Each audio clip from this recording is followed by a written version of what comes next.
Hari ini kita bakal dilayani oleh seseorang yang sangat spesial, eee, pastor young adult kita.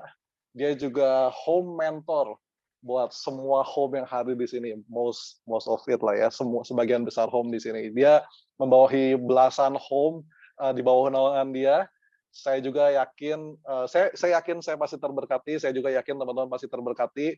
Jadi kita langsung sambut aja Pastor Ko Alvin Hartanto. Boleh Oke. kasih virtual hearts, virtual clap. Aduh, MC-nya Silakan Ko Alvin. MC-nya mengalihkan mata kita semua ya. Thank you, Chris. Oke, malam teman-teman semua. Senang banget berapa banyak di sini ya excited. Malam-malam anak muda dengar firman Tuhan. Ini sesuatu ya. Dan setiap kali online discipleship class, jadi namanya udah bukan home gathering kok Kristeo, itu tahun lalu. Hari ini namanya online discipleship class ya. Setiap kali online discipleship class ini ya, sebenarnya jiwa pesimis gue tuh selalu bertanya, jiwa pesimis gue nih, emang ada ya anak muda yang mau dengerin firman Tuhan? Emang ada ya anak muda yang mau masuk kelas pemuritan? Dan ternyata ada dong, which is teman-teman semua. Bahkan tadi ada 40 orang yang udah hadir before time. So, nggak ada salahnya sekali lagi dong kita kasih virtual heart. Ya, jangan virtual yang nangis-nangis itu ya. Virtual heart buat teman-teman semua. Oke, langsung aja ya kita masuk ke firman Tuhan. Karena kita berusaha untuk on time. Jadi, make sure teman-teman semua pakai postur belajar, siapin catatan, siapin telinga, jauhi dari gangguan segala macam ya, kanan kiri depan belakang gangguan tolong dijauhi karena ini waktu yang terbaik untuk kita merenungkan firman Tuhan bersama-sama. Oke, hari ini kita akan belajar 4 racun hati. Anyway, jadi dalam 2 bulan ini kita akan bahas 4 racun hati. Ya, 4 racun hati. Nah, di saat ini part pertama gue akan bahas tentang 2 racun. Yang pertama yaitu guilt dan envy. Nah, next month akan racun berikutnya anger dan greed ya, itu next month ya. Kita sekarang sering dengarkan istilah toxic ya, jadi istilah racun ini harusnya cukup ear catching lah buat teman-teman semua. Nah, sedikit racun yang dicerna di dalam tubuh itu bisa mematikan. Perhatikan dengan baik ya, racun itu membunuh teman-teman, pasti semua setuju dong, bisa secara perlahan ataupun bisa secara langsung. Sekarang gue mau tanya nih, ada yang inget nggak cerita hits beberapa tahun yang lalu lah ya, nggak tahu, nanti teman-teman jawab sendiri tahunnya. Di coffee shop di Grand Indonesia ada cewek yang minum racun. Masih ingat nggak namanya siapa? Coba tulis di Zoom chat. Gue pengen tahu teman-teman masih ingat nggak namanya siapa sih yang meninggal dan yang ngasih racun. Oke, Cyanida. Mirna. Si Mirna tuh yang mati atau yang ini ya? Yang ngebunuhnya ya, Jessica atau Mirna ya? Enggak, bukan Martha, Chris, itu gue yakin. Yang bunuh tuh Jessica ya, bener kan? Yang meninggalnya Mirna ya? Oke, ya. Nah, teman-teman inget kan? Itu ceritanya viral banget di Indonesia. Ya, ceritanya itu viral banget di Indonesia karena gini, orang lagi di coffee shop, ternyata minum sedikit racun aja, dia meninggal. Bayangin teman-teman, kalau racun itu ada di hati kita semua, ada di hati kita. Racun yang sedikit itu bisa merusak hati kita. Memang secara fisik kita masih hidup, karena kita nggak minum racun beneran secara fisik. Setuju nggak? Tapi bayangin kalau secara hati di hati kita ada racun, sebetulnya mungkin hati kita udah mulai juga tuh arahnya kepada kematian ya. Entah itu apatis, entah itu flat, entah itu yang sering kita lagi dibahas banyak di Roots ya, penyakit C ya, yang sering kali kami Michelle bahas, penyakit cuek. Dan ada banyak yang hati kita keluar sensitif, tersinggung dan sebagainya. Itu pasti karena ada yang salah di hati kita, dan kita sebut itu namanya racun. Akhirnya sebetulnya yang muncul di fisik apa sih? Hidup enggan, mati tak mau. Ya, bahaya kan? Hidup yang tadinya Tuhan desain untuk sebuah kemenangan, untuk sebuah hal yang berbahagia, malah setiap hari kita menikmati yang namanya kekalahan. Setiap hari kita menikmati yang namanya ketinggalan, kekalahan. Wow, sayang banget kan? Nah, oleh karena itu apa yang harus dilakukan sih? Kita harus dulu cek racunnya apa. Pasti kita harus ngelakuin namanya detox. Ya, cek dulu racunnya apa nih. Ya, dan setiap racun pasti punya penawar yang beda-beda. Kenapa? Karena dengan adanya racun, kita akan sulit tumbuh, teman-teman. boro-boro bertumbuh. Kita seperti seseorang yang bahkan secara perlahan, secara jiwa kita mati loh. Dalemannya kita mati. Iya, badan aja lu gede. Badan aja lu gede, makan aja lu banyak. Ya, main aja lu happy-happy. Tapi sebetulnya secara jiwa kita mungkin kita mati. Secara dalemannya kita mungkin kita mati. Ya. Oke, nah kita akan belajar racun yang pertama. Jadi di sini gue akan cepat aja sedikit ulas tentang racun yang pertama nanti, karena salah satu teman kita yang luar biasa akan menceritakan kehidupannya setelah dia ya bisa dibilang mengkonsumsi racun ini gitu ya. Yang pertama itu guilt. Guilt itu seperti ini teman-teman. I owe you. Selalu sifatnya gini sifatnya. Gua berhutang sama lu. Gua punya hutang. Saya punya hutang. Pokoknya merasa selalu berhutang.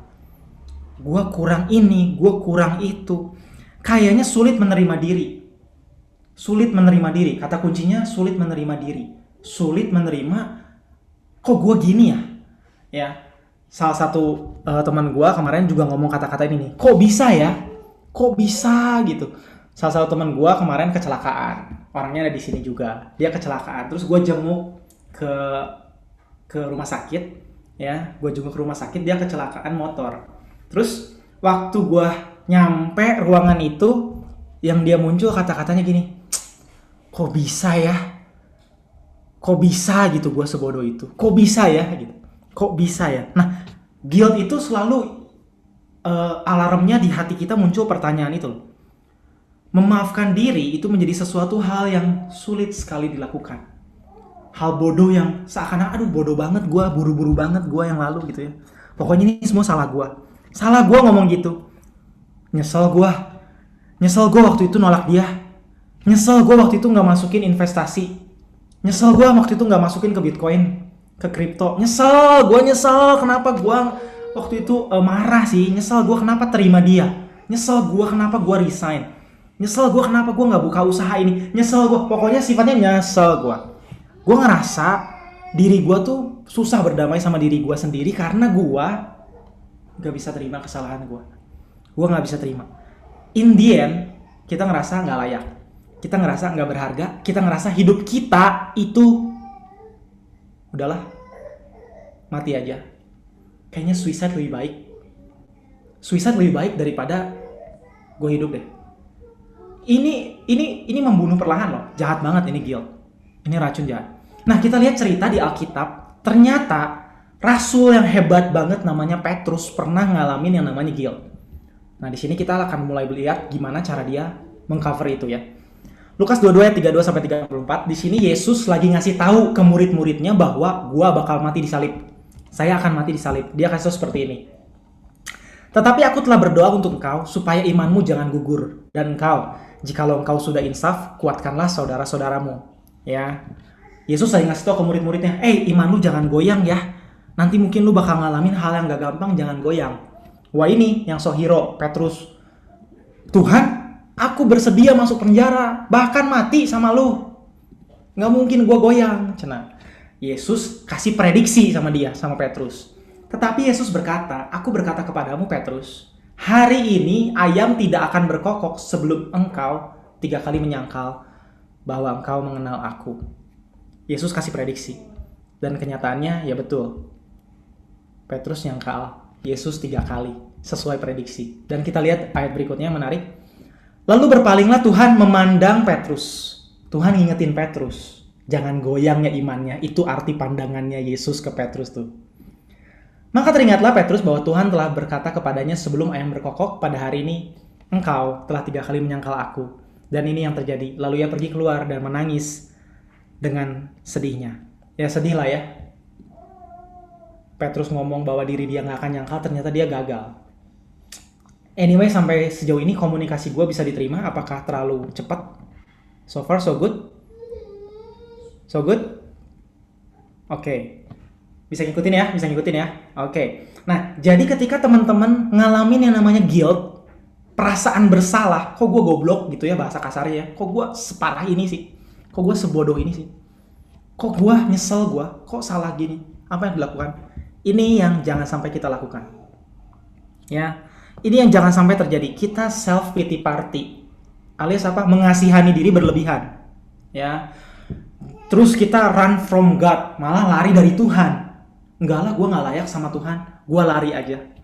Terus dia isolation, menyendiri. Enggak deh, gue nggak mau cerita sama siapapun. Dan yang terakhir, yang paling parah lagi, kita coba bayar masa lalu. Kita coba bayar kesalahan. Yang which is kita nggak pernah bisa rubah masa lalu kita. Karena masa lalu tidak pernah berubah. Ya. Dan ini yang terjadi dengan Petrus. Kita lihat Petrus berikutnya. Ya, gini teman-teman. Petrus setelah melakukan kesalahan, Petrus itu ingin kembali ke kehidupan lamanya. Dia ngerasa dia bukan anak Tuhan. Dia jadi nelayan lagi loh. Dia jadi nelayan lagi. Tapi teman-teman perhatikan. Yesus bilang ke murid-muridnya, tolong kasih tahu Petrus. Intinya apa sih? Yesus selalu berinisiatif untuk membuat kita bebas dari racun. Gue ulangi ya. Yesus selalu berinisiatif buat kita bebas dari racun. Sama dengan halnya teman-teman sekarang ada di Zoom meeting ini nggak sebuah kebetulan. Mungkin ada racun yang ada di teman-teman semua di hati. Tapi Yesus ingin berbicara spesifik ke masing-masing pribadi. Bahwa dia selalu berinisiatif menghampiri teman-teman dan menerima teman-teman semua. Kita baca ayatnya. Tapi sekarang pergilah. Katakanlah kepada murid-muridnya dan kepada siapa? Petrus, ini firman Tuhan yang katakan. Ia mendahului kamu ke Galilea. Di sana kamu akan melihat dia seperti yang sudah dikatakannya kepadamu. Dan puji Tuhan, Petrus akhirnya menerima kembali diri dia. Kalau teman-teman baca ayat berikutnya, Petrus bisa ngobrol lagi sama Yesus. Yesus tanya ke Petrus, ngobrol lagi. Petrus tidak kabur dari Tuhan. Petrus tidak mengasihani diri. Dan ada sebetulnya kisah satunya lagi ya, Yudas Iskariot yang menjual Yesus. Yudas Iskariot malah apa? Bunuh diri. Dia run from God, dia isolation, dan dia bunuh diri. Karena dia nggak bisa bayar, menurut dia. So ketika hal itu terjadi, apa yang harus dilakukan teman-teman? Jadilah seperti Petrus. Jadilah seperti Petrus yang tidak lari dari Tuhan. Dan bahkan kalau teman-teman dengar cerita berikutnya, Petrus bisa berkhotbah depan 3.000 orang dan 3.000 orang terima Yesus. 3.000 orang hidupnya berubah dari yang hopeless menjadi hopeful, ya. Nah, so ini harus teman-teman lakukan. Gue sengaja pakai bahasa Inggris supaya teman-teman lebih mudah ingat, ya. Inggris gitu lebih mudah ingat kan, ya. So I have to speak English very good now, alright? Okay, can we start with English now? Yes. 3 hal yang teman-teman perlu lakukan ketika rasa bersalah itu menghampiri teman-teman. Yang pertama, confess to God. Yang kedua, confess to your small circle. Ya, justru jangan isolation, tapi confess ke orang-orang terdekat. Yang sekarang sebetulnya teman-teman ada di home itu udah luar biasa. Ya, dimana semua fondasinya adalah firman. Confess sama Tuhan dan confess ke semua grup. Mudah-mudahan terus lakukan berulang. Ya, tapi ingat, harus tanggung jawab juga ya. Jangan terus-terusan mengasihani diri. Ingat, paling bahaya tuh self pity party loh. Jangan mengasihani diri. Dan yang terakhir ketiga sama seperti Petrus, accept God's free gift of forgiveness. Karena pengampunan sudah tersedia buat kita semua. Oke. Racun yang pertama itu penjelasannya. Mudah-mudahan bisa teman-teman terima. Sekarang kita akan masuk ke cerita seseorang yang pernah menikmati racun ini. So please help me welcome my good friend Randy Douglas Febrianto. Thank you, Vin. Hai semua, gue Douglas ya. Gue mau share tentang apa yang pernah gue alami tentang guilt ini. Gue sih bukan menikmati sih, sebenarnya racun ini nggak bisa dinikmati, men. Ya, gue tahu Alvin bercanda, bahasanya gue sama Alvin lah. Tapi memang racun hati ini, apalagi guilt, membuat kita tuh sengsara ya. Jadi gue mau cerita dikit aja. Dulu gue dari SMA, lulus SMA, kuliah, gue hidup rohanianya luar biasa gitu. Gue bertobat, gue melayani, gue sukanya saat teduh dan ibadah berdoa. Saat teduh gue dulu lebih lama daripada Zoom meeting inilah. Gue merasa gue deket banget sama Tuhan. Dan sampai di titik gue kayak di akhir kuliah lah ya, berarti sekitar 5 tahun setelah gue bertobat, 6 tahun setelah gue bertobat, gue jatuh lah dalam dosa lah ya gitu, dugem, mabok, apalagi gadget plus gitu. Gue nggak malu ceritain ini kenapa?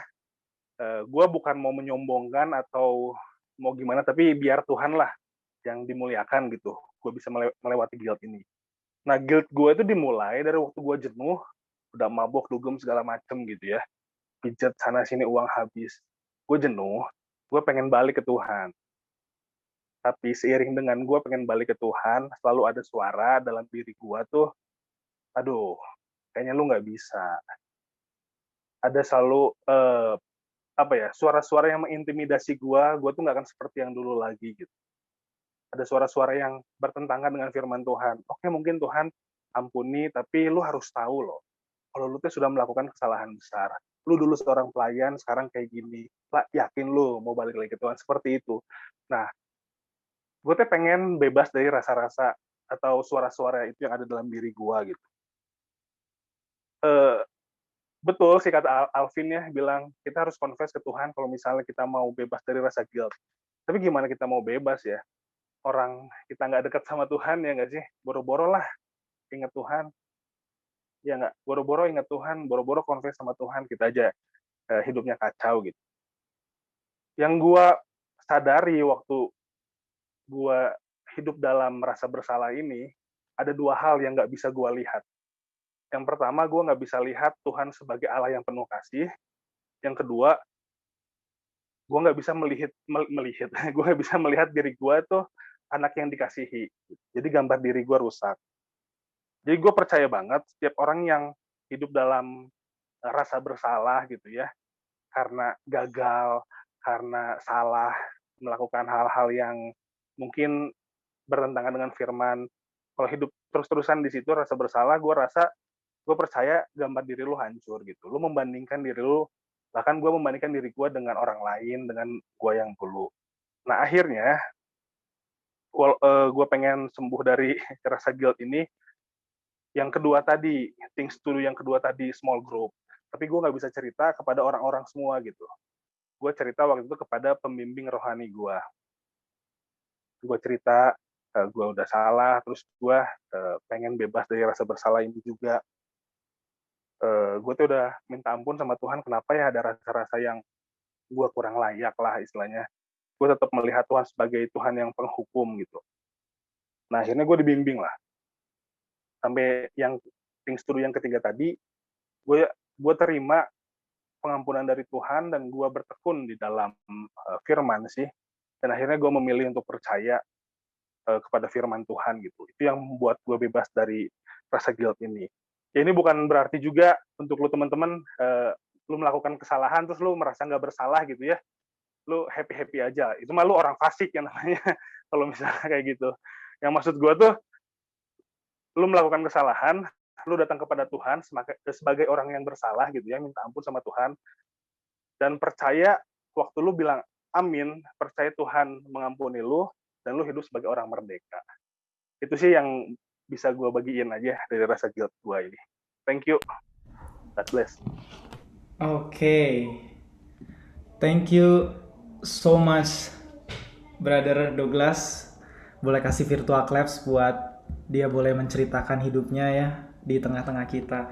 Dan benar banget ya tadi yang Douglas bilang. Bahkan ketika rasa bersalah datang itu sebenarnya kita ngerasa kita nggak mau bahkan untuk confess sama Tuhan. Karena kita ngerasa jauh dari Tuhan. Gambar diri rusak. Dan akhirnya puji Tuhan ada hati murid yang tadi Douglas cerita, dia mau confess ke small circle-nya dan di situ dibimbing untuk melakukan hal yang ketiga ya Glass ya tadi ya, untuk menerima, bahkan untuk menerima pengampunan dari Tuhan ya Douglas juga perlu rekan yang mendoakannya. So itu yang bisa dilakukan. Dan setuju banget, iblis itu selalu memberikan tuduhan, buahnya rasa nggak layak, rasa kita nggak layak, rasa kita membenci diri. Sedangkan Tuhan, yes, Tuhan memberikan bukan tuduhan tapi teguran ya. Dan sebuah teguran dari Tuhan yang dasarnya kasih itu selalu berujung kepada sebuah pertobatan. Bukan sebuah hal yang diam di tempat. Ya, tapi sebuah pertobatan. Sebuah pertobatan akhirnya kita muncul buah-buah roh. Yes, kita ngerasa bersalah sih, tapi kita nggak akan ngerasa gambar diri kita rusak. Justru kita akan membawa diri kita kepada sebuah pertobatan. Oke, that's good. So far so good. Kita lanjut ke racun yang kedua. Nah, racun yang kedua adalah ini, envy atau iri hati. Berapa banyak di sini yang pernah atau sering iri hati? Boleh tulis gak di Zoom chat? Gua, saya. Boleh tulis gak? Yang pernah atau sering iri hati, apalagi kalau melihat sosial media, kayaknya orang-orang hidupnya ini mah mereka happy nih kayaknya. Dan orang-orang envy ini selalu alarm yang muncul, kata-katanya dalam hati gini, wah, dia punya itu kok gua enggak ya. Kita selalu berpikir ke hal yang kita nggak punya tapi orang lain punya. Bukan ke hal yang kita punya loh ya. Tapi ke hal yang kita nggak punya tapi orang lain punya. Orang lain punya, kita nggak punya. Mulailah mikir, Tuhan berhutang sama gua nih. Tuhan berhutang sama saya nih. Dia keluarganya bibit bebet bobonya kuat nih. Kuat apanya? Hartanya, tahtanya. Orang kuat nih. Seandainya gua kayak dia, gak pas-pasan gini, ortunya besar gitu, mungkin gua happy sih. Seandainya kalau gua punya pacar sekarang, gua gak akan kesepian sih. Seandainya kalau gua punya follower Instagram dan di TikTok gua luar biasa, gua punya modal sih. Seandainya terus aja berpikir apa yang kita nggak punya. Dan teman-teman tahu nggak sih bahwa envy ini ada di 10 peraturan atau 10 perintah Allah. Tahu? Perintah ke-10 ngomong ini, jangan mengingini milik orang lain. Dan di 10 perintah Allah itu, di perintah ke-6 dan ke-7-nya ada jangan membunuh, jangan berzina. Dan nggak ada di situ dikatakan bahwa iri hati dosanya lebih kecil daripada membunuh. No. 10 perintah Allah semuanya sama di hadapan Tuhan. Dan ketika teman-teman mulai iri hati, sebetulnya teman-teman sedang mulai melanggar 10 perintah Allah. Ya, tapi teman-teman sering kan selalu muncul di hati. Makanya kita perlu kasih karunia Tuhan tuh itu. Sebetulnya muncul selalu di hati. Even gue pun sering banget ngelakuin ini. Anyway, kenapa gue pilih 2 tema ini, guilt dan envy? Karena 2 hal ini sering banget terjadi dalam hidup gue. Gue sering kali merasa bersalah dan gue juga sering kali iri sama orang. Mereka sih enak, semua udah disediain. Ya, kalau fasilitasnya gitu, gue juga bisa. Gitu, gue juga bisa. Kalau gue jadi dia, gue juga bisa kali. Kalau gue punya wajah sekasep itu, gue juga bisa. Secakep dia tuh, yang tadi gitu, gue juga bisa. Secantik dia, gue juga bisa. Kalau gue punya badan setinggi dia, gue juga bisa. Nah, itu yang selalu ada di pikiran dan suara hati kita. Dan kabar buruknya gini teman-teman. Yang kita iri itu selalu kita iri ke arah fisik, materi, posisi, harta, tahta, seksualita. Iya gak sih? Kita pasti iri ke arah sana. Ih, dia keluarganya, dia udah punya anak ya, dia udah punya pasangan ya, dia usahanya maju ya. Gak mungkin kita iri karena dia lebih ngerti firman, karena dia lebih rajin pelayanan. No. Pasti yang bikin kita iri adalah fisik, materi, posisi, harta, tahta, seksualita. Ya, kita ngerasa tertinggal intinya. Rasa tertinggal itu selalu mewarnai kita. Ya, intinya semuanya itu adalah happiness lie. Firman Tuhan berkata di Lukas 15 ayat 11-32, gua nggak akan bacain ayatnya, tapi gua akan ceritakan. Ini yang terjadi dari ada 2 anak, sulung dan bungsu. Mereka ini ternyata keluarga kaya banget.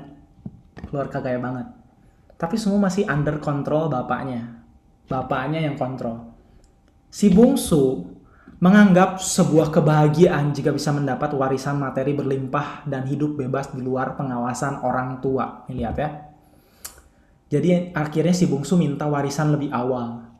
Dan singkat cerita, si bungsu menyesal dan kembali lagi ke bapaknya. Kenapa? Karena ternyata yang dia penasaran, rasa penasaran kan, karena kita belum pernah punya, itu emang selalu menghantui kita. Penasaran di luar seperti apa ya, di luar pengawasan. Nah, seringkali itu terjadi. Rasa tertinggal, rasa I wish I had gitu kan. Saya harap saya bisa punya ini. Saya harap saya bisa punya follower segini. Saya harap saya punya pasangan yang seperti ini. Coba kalau pasangan gue dia. Coba kalau gue bisa punya anak. Coba kalau gue orang tuanya. Coba kalau gue diberi kebebasan. Coba kalau gue diberi. Coba kalau semuanya tentang I wish, I wish, I wish. Itu sebetulnya the happiness lie. Gue mau cerita nih ya. Gue dulu juga pernah ngalamin hal ini. Sebenarnya kita selalu terinfluence sama orang-orang terdekat kan. Dulu waktu gue belum married, gue ingat ada salah satu orang yang pergi married dan dia seseorang yang cukup menginfluence hidup gue. Ngomong gini, kalau mau married harus punya rumah dulu. Akhirnya apa? Gue berpikir gue paksain diri buat KPR rumah, kejar KPR rumah. Cuman apa sih? Sebenarnya gue nggak perlu amat ngelakuin itu. Cuman supaya gue sama seperti dia, mengejar apa yang dia pernah dapat. Which is itu nggak salah, tapi seringkali hati kita terjerat ke sana, teman-teman. Ke iri hati ke arah sana. Dan akhirnya, in the end setelah gue tergoda, gue beli. Sekarang gue ada penyesalan, tapi gue gak akan ceritain di sini karena terlalu panjang. Ada penyesalan, aduh kenapa ya gue terburu-buru. Dimulai dari envy, mulai ke guilt. Jadi racun itu sering bekerja sama. Awalnya gue iri karena gue pengen punya rumah, gue udah beli, gue nyesel. Setelah nyesel, rasa bersalah. Kenapa gue gitu ya dulu ya, kenapa gue seceroboh itu, kenapa gue nggak ngitung, kenapa gue buru-buru. Terus bekerja sama. Supaya apa? Supaya kita gak pernah meraih yang namanya damai sejahtera dan sukacita. Ya, semua karena materi, semua karena posisi. Dan hari ini kita akan lihat ya, kisah seorang raja yang punya semua mainan yang tadi gue sebut. Semua mainan dia punya. Ya, dia punya semua kekayaan. Bahkan guess what? Dia punya istri berapa tau nggak? 700 istri guys. Bayangin teman-teman, 700 istri. Gue gak kebayang tuh gimana cara dia mengunjungi istrinya. Setahun cuma ada 365 hari. Dia punya 700 istri dan ini tercatat di Alkitab. 700 istri. Istri banyak, uang banyak, dia orang nomor 1 di negaranya. Dia punya tahta, harta semua. Dia ngomong gini di Pengkhotbah. Pengkhotbah 2 ayat 11. Di sini dikatakan seperti ini. Ketika aku meneliti segala pekerjaan yang telah dilakukan tanganku dan segala usaha yang telah kulakukan untuk itu dengan jeripayah. Lihatlah. Segala sesuatu adalah kesia-siaan dan usaha menjaring angin. Memang tak ada keuntungan di bawah matahari. Terjemahan Inggris dikatakan seperti ini. All these achievements and possessions are ultimately profitless. Teman-teman, seorang Salomo mungkin pernah gini. Gue pengen dia punya uang 100 juta. Setelah nyampe 100 juta, gak cukup gue perlu 1M. Setelah 1M kayaknya gak cukup. Gue perlu 10M. 110M gue gak cukup. Intinya yang ditawarkan sama yang namanya harta, tahta, materi, posisi itu tidak pernah memberikan kita rasa cukup, tidak pernah memberikan rasa damai, sejahtera dan kepuasan dalam hati kita. Kalau kita baca bahkan di Pengkhotbah yang pasal terakhir, Salomo ngomong yang paling penting di antara semuanya adalah mengenal Tuhan, mengenal pencipta kita. Wow. Padahal Salomo punya semua, teman-teman. So, untuk kita bisa menyelesaikan masalah envy ini, rasa tertinggal, rasa gua gak punya, rasa kita gak adil dunia ini, mereka bisa punya segala fasilitas gua gak punya, gak adil, kenapa fisik, prestasi, status gua cuma seperti ini, gua umur 29 kok gua gini-gini aja. Ini tentang gua ya, anyway. Ini caranya. Again, I use English, so I hope you can remember it. Asik.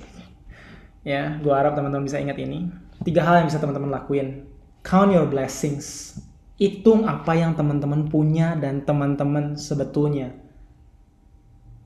nikmati, yaitu berkat yang ada sekarang. Kebahagiaan tidak pernah didapat dari luar, tapi from your inside, dari dalam. Itulah the true joy. Comes from the inside. Yang di luar semua itu sifatnya sementara, tapi yang di dalam kita ini yang perlu dibangun. So count your blessings. Yang kedua, gratitude attitude. Selalu punya postur bersyukur, berterima kasih. Yang pertama, hitung berkat-berkatmu. Kedua, punyailah postur bersyukur. Dan yang ketiga, trust him. Nah, gue tutup dengan sebuah kesaksian, teman-teman ya. Perhatikan kesaksian ini. Gini, waktu gue siapin bahan sharing ini, ya. Waktu gue siapin bahan sharing ini, gue inget, gue lagi di atas, istri gue lagi di bawah, lagi masak. Hari itu gue lagi mulai ngalamin 2 racun ini, envy, which is ini beberapa hari lalu loh ya. Jadi gue pun masih terus secara progresif menghadapi racun-racun ini. Ya, gue inget istri gue lagi di bawah, tiba-tiba dia chatting gue, padahal dia lagi di bawah, gue di atas, dia chatting dong.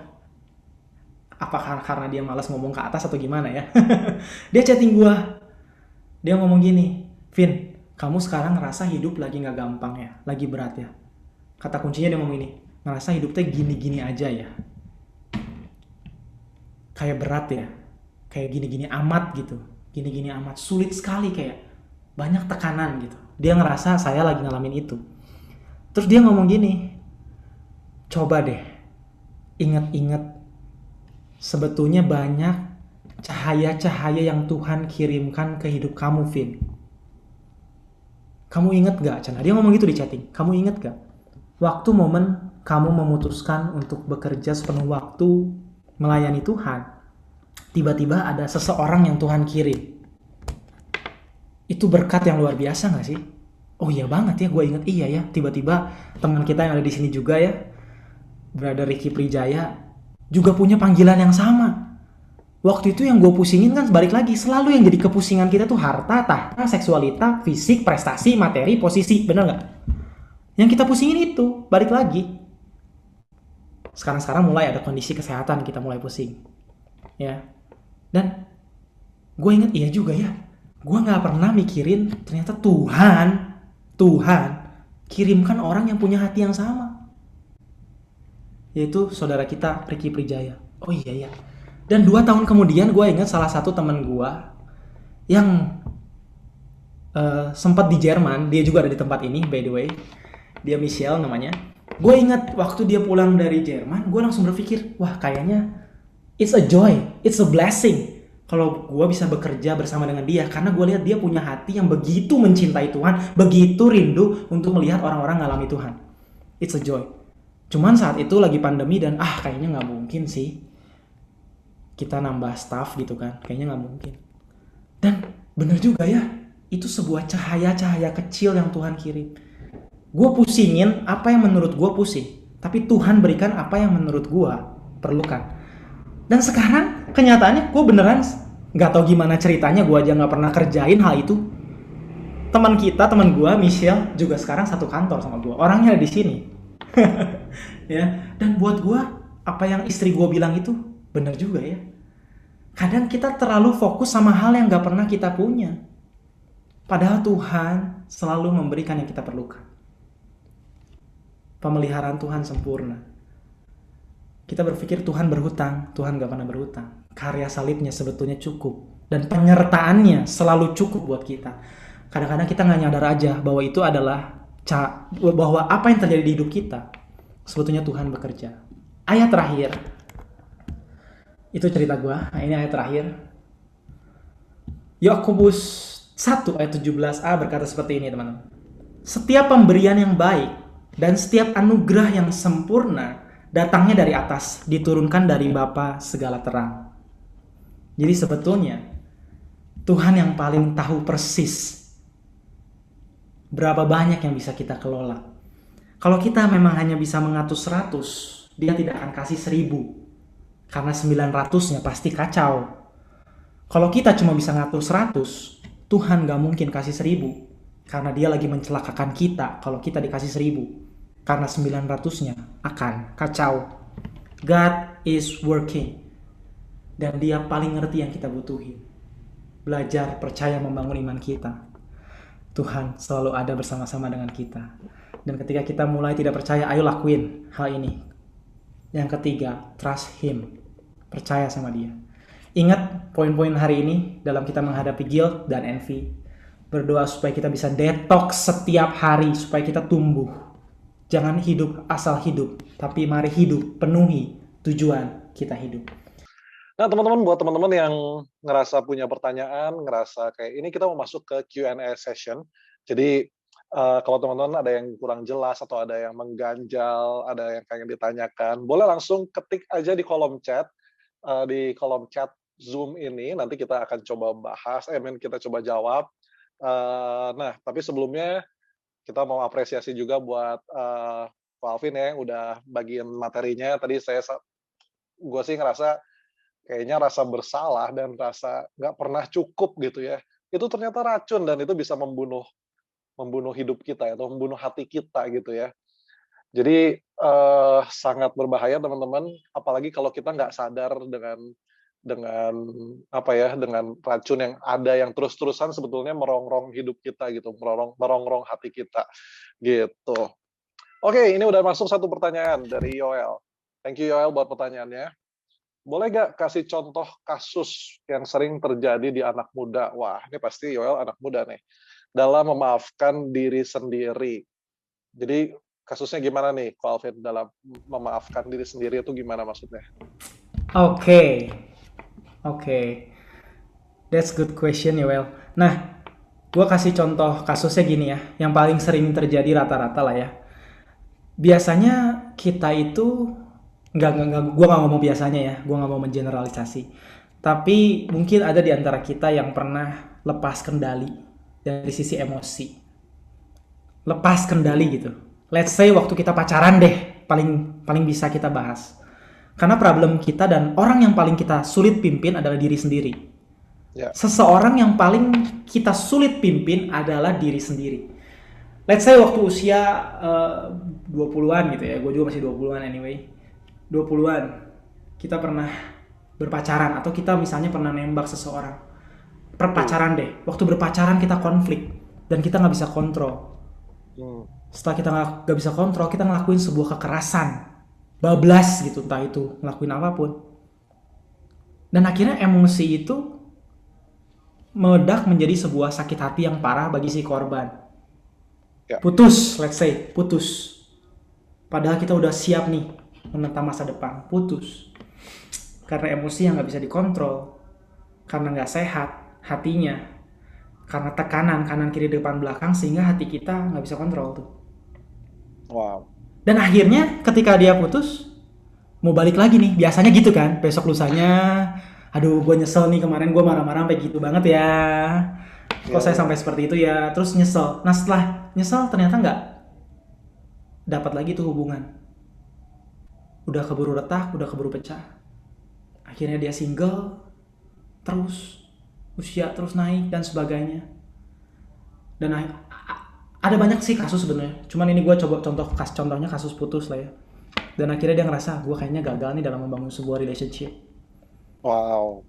Terus dia susah memaafkan diri nih. Dia pikir akhirnya diri dia worthless. Yang tadi dibahas juga ya. 12 tadi salah satu contoh kasus ketika dia mungkin ada hal-hal yang dilakukan dan itu hubungan sama Tuhan dan dia merasa bersalah.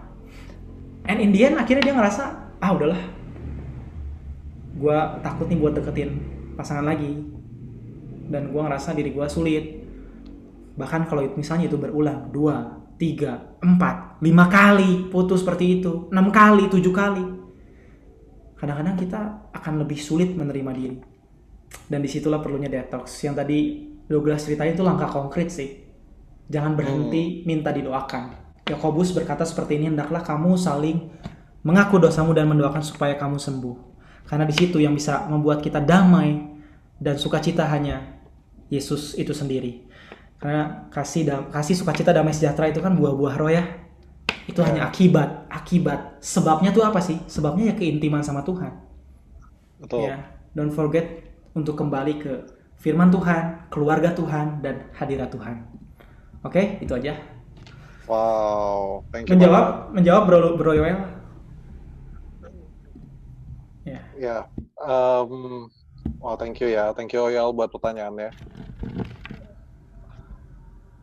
Nah, kalau ini ada pertanyaan selanjutnya lagi teman-teman. Coba saya bacain. Kalau dengan adanya, wow, sebentar, sabar. Bentar ya, ini panjang ternyata pertanyaannya. Kalau Udah dengan tahu. adanya Hmm. envy, tapi respon kita benar, sehingga justru hidup kita ini lebih berhasil. Berarti apakah dengan adanya envy itu dapat dikatakan positif? Oh, gue ngerti sih ini maksudnya kemana. Gimana Ko Alvin nih menanggapinya? Nanti lu juga kalau ngerti lu boleh jelasin juga ya.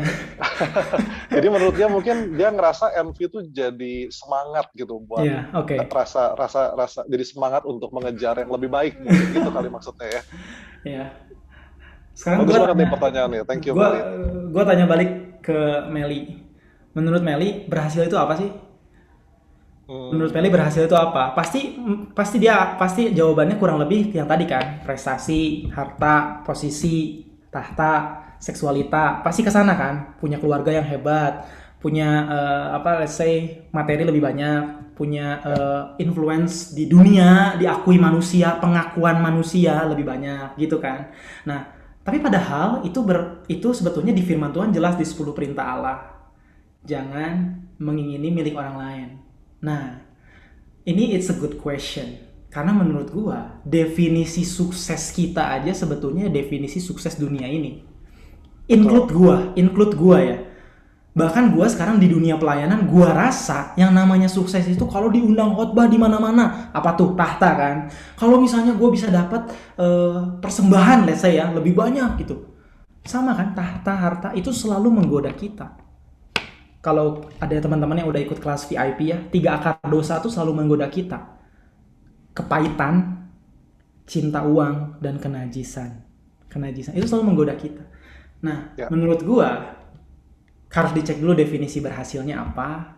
Apakah definisi berhasil dan positif kita adalah itu?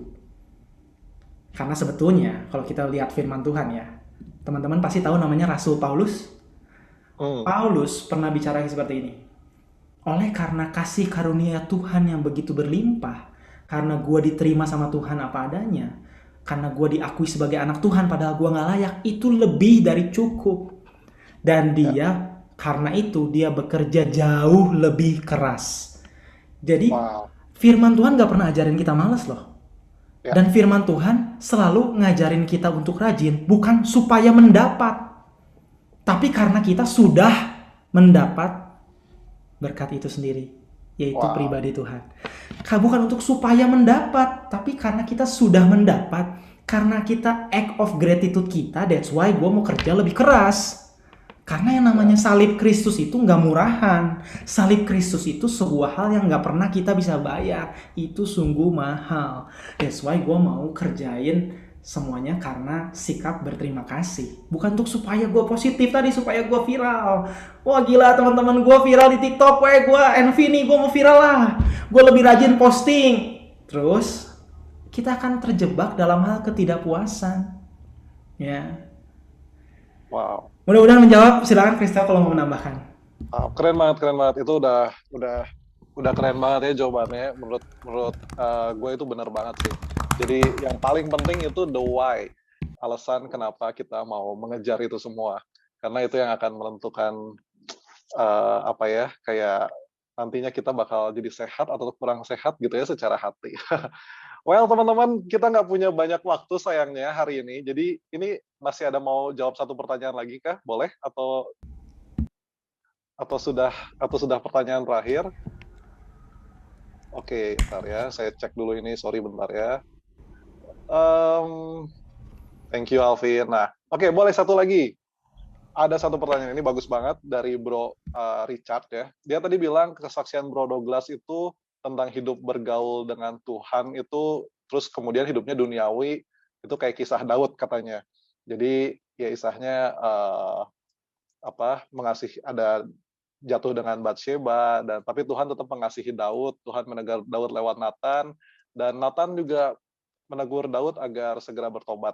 Jadi tapi anak Daud ini dari istri Uria itu meninggal karena sesuai dengan nubuatan Nathan. Kemudian Absalom anak ketiga memberontak dan mengusir Daud dari istananya. Nah, pertanyaannya, apakah hal itu bagian dari rencana Tuhan, atau Tuhan selalu mengingat kesalahan kita? Atau itu bagian dari hukum tabur tuai, apa yang kamu tabur itu yang kamu tuai? Gimana nih pendapatnya Ko Alvin? Oke, ini pertanyaan teologis ya. Harusnya sahabat saya Ricky Prijaya menjawab. Boleh langsung Bro Ricky Prijaya di open mic aja. Nggak. Tapi gue coba jawab ya. Gue coba jawab. Eh, Mungkin gue jawabannya nggak akan sedalam itu, tapi anyway, ini yang gua tangkap. Mudah-mudahan ini bisa lebih relate ke hidup teman-teman. Gini, firman Tuhan berkata, jangan sesat, Allah tidak akan membiarkan dirinya dipermainkan. Apa yang ditabur orang itu juga yang akan dituainya. Artinya apa sih? Konsekuensi dari apa yang kita lakukan akan selalu ada. Itu make sense dong. Ketika teman-teman sekarang malas, nggak mau ngerjain skripsi, teman-teman yang nggak akan lulus. Iya nggak sih? Dan gua rasa mungkin di situ yang Bro Richard lihat itu adalah sebuah hukuman dari sebuah kesalahan. Ya, sebuah hukuman dari sebuah kesalahan, dan mungkin hal itu langsung dirasa Tuhan jahat gitu kan. Tuhan jahat. Nah, tapi kalau teman-teman mau lihat secara garis lebih benang lebih jauhnya ya, teman-teman tahu kan bahwa penyelamat kita yaitu Yesus Kristus itu lahir dari Batseba, keturunannya. Jadi sebenarnya ada kasih karunia di sana. Gue mungkin nggak bisa menjawab tentang kenapa. Mungkin ini pertanyaannya akan menjerumus ke arah kenapa kalau ada Tuhan ada penderitaan. Menurut gue itu another session. Jadi setiap kita selalu menyamakan bahwa gini, ketidaknyamanan itu bukti ketiadaan Tuhan. No. Kita tuh selalu menyimpulkan bahwa ketidaknyamanan berarti Tuhan nggak ada. Waktu kita mulai nggak nyaman, kita mulai meragukan Tuhan. Ya. Nah mungkin gitu juga ketidaknyamanan di sini kita lihat, oh Daud kok akhirnya menderita ya, Absalom, terus anaknya Batseba harus meninggal. Padahal kalau teman-teman tahu kisah yang lain lebih banyak kan, Abraham anaknya Ishak langsung disuruh diserahin, ya kan? Dimana Nuh suruh bangun bahtera. Ada banyak ketidaknyamanan sebetulnya yang Tuhan berikan, dan kita nggak pernah tahu motivasi Tuhan. Perhatiin dengan baik, kita nggak pernah tahu motivasi Tuhan karena otak kita cuma sebesar ini. Ya, dan di situ yang saya lihat, kenapa akhirnya Daud tetap berkenan sehingga akhirnya Yesus bisa lahir dari keturunan Daud, karena Daud memilih bertobat. Sikap hati Daud mengakui dan menerima konsekuensinya. Bahkan kalau kita lihat pujian-pujian dia di Mazmur ada 150 pasal. Dan seringkali kita pertanyaan-pertanyaan ini tujuannya kan, coba deh gue mempertanyakan sifat Tuhan. Nah itu saya nggak bisa jawab banyak. Daripada gue sesat, lebih baik gue bilang kalau gue lebih baik tidak mengerti daripada tidak percaya.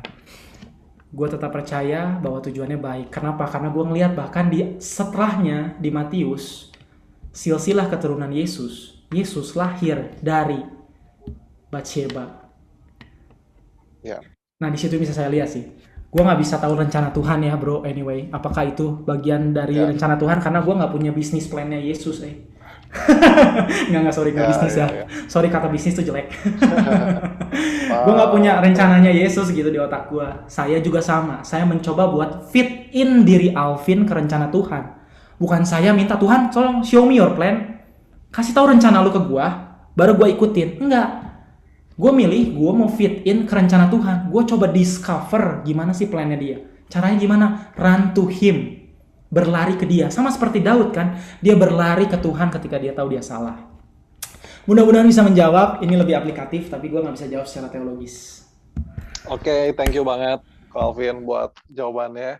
Nah teman-teman, karena kita sangat-sangat terbatas oleh waktu, jadi sebetulnya gue sendiri pribadi sangat-sangat terberkati ya lewat discipleship class malam hari ini. Jadi kalau teman-teman merasa terberkati, boleh kasih dong satu apresiasi virtual clap, atau mungkin mau kasih kirim langsung makanan, boleh ke Alvin ya, nanti alamatnya langsung dikirim. Boleh kasih virtual clap, virtual hearts, virtual thumbs up. Thank you banget Alvin buat sharingnya malam hari ini.